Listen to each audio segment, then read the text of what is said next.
Hello everyone, welcome back to Fight Tonight channel. Gervonta Davis presented with Stevenson, Zepeda and Isaac Cruz next. WBA lightweight champ Gervonta Davis and crew, after currently looking at other options, and right now those options look like Shakur Stevenson, Isaac Cruz and Zepeda, as per ESPN Boxing insider Mike Coppinger. Gervonta Davis agrees with Roy Jones on the Shakur Stevenson's measured defensive flow. Easy work. Roy Jones Jr. is regarded as one of the greatest boxers of all time, and I believe that his keen eye has spotted a flaw in Shakur Stevenson's highly praised game that Gervonta Davis can take advantage of. Speaking on the All the Smoke 5 podcast, Jones says the WBC lightweight champ backs up too much when defending shots, putting him out of range from landing a counter-punch. Shakur Stevenson is a very good fighter, but he's got to learn, and I hope he pays attention to this. His feet are good, but sometimes they take him too far out of range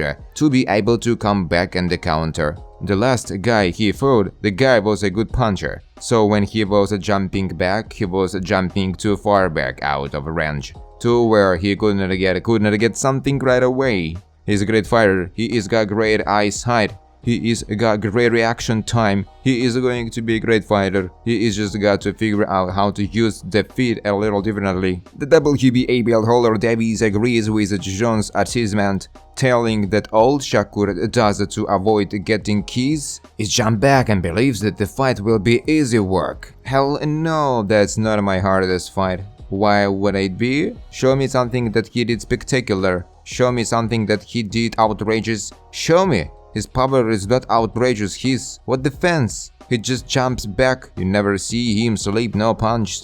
You just see him back up from a lot of people. Back up, move around, he ain't got no technique you. Easy work bro, I touch him with 16-ounce gloves and he run. Imagine if I hit him with 8-1 gloves. Gervonta said.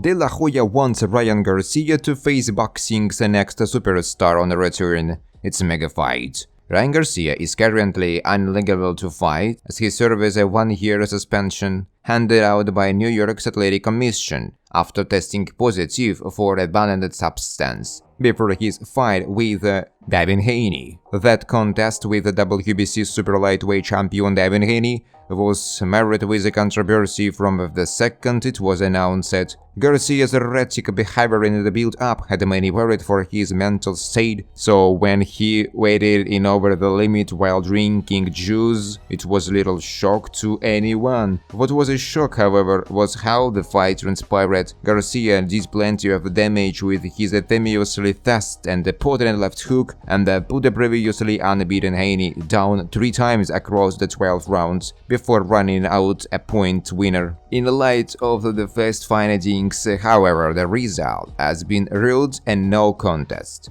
Garcia has continued to protest his innocence while also getting himself into trouble over various comments on social media. Despite this and the fact that there is a great weight difference, his promoter Oscar De La Hoya has told Boxing Scene that only junior middleweight contender Yuriorkis Jr. is a possible next opponent for King Rai. Ortiz has won all 21 of his fights by stoppage, and despite setbacks during his last fight, and with ailments that forced him to pull out of 2 fights, he is well on his way to becoming boxing's next superstar, according to De La Hoya. The fight can be a superstar, the build-up starts now. I believe it was Ryan Garcia that called out Virgil. They fought twice in the majors, Ryan has 2 wins, 3 strikes and you're out, so let's make it in the pros, it's very double. The fight at 154th can happen next year at Dallas Cowboy Stadium with Jerry Jones, I'm telling you now, that fight is very double, he said. Top promoter pulls out of trying to sign Shakur Stevenson. You don't fight for the fans. Shakur is now a free agent, having fought his last fight on his top-rank contract. The 27-year-old is undoubtedly one of the top talents in all of boxing, but the less than fan-friendly defensive style on display in his last 2 fights has drawn criticism from the public and raised questions as to whether he can ever be a major pay-per-view draw. Bob Arum, head of top-ranked promotions, revealed they offered Stevenson an $18 million contract to resign, but the offer was rejected. None of these people are going to perform my records. He is where he is. He is got to maximize his abilities, which are great, and make them as lucrative as possible in terms of money. We offered him because we feel he is a top talent, an enormous amount of money. It was going to be 6 fights at $18 million minimum, and he turned it down, which is okay, he allowed to.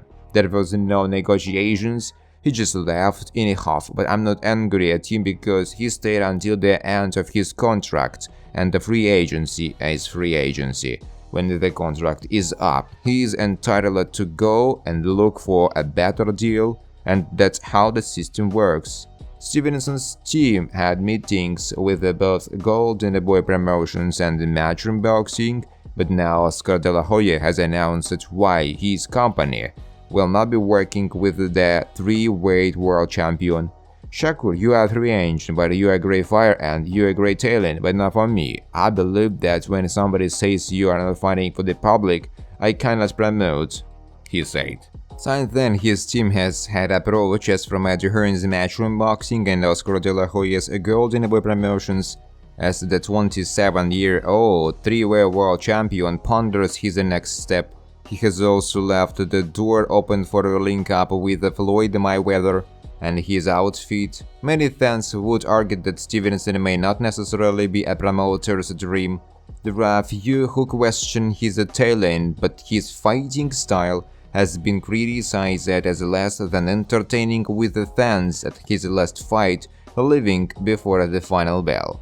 Speaking to social media, Bob Arum made it clear who Shakur signed with next, whichever promoter offers him the most money. Whoever guarantees him the most money, because that's what it's about. None of those people are going to perform. We offered him because we feel he is a top talent. He performed his contract the way he was supposed to, and now he is a free agent and good luck to him, Arum said. Terence Crawford's honest verdict on Shakur Stevenson's performance. I told you what to do. Hit him off with your jab. You weren't jabbing, bro. You was just following him. You gotta jab your way in. Then body shots were hurting him, but you weren't letting your hands go. You was just picking the pace up with your movement. But your hands wasn't. He was throwing you off with them feints. That's why I kept telling you feints him back and jab, Terence said. Thanks for watching, guys. If you like this video, please subscribe to my YouTube channel.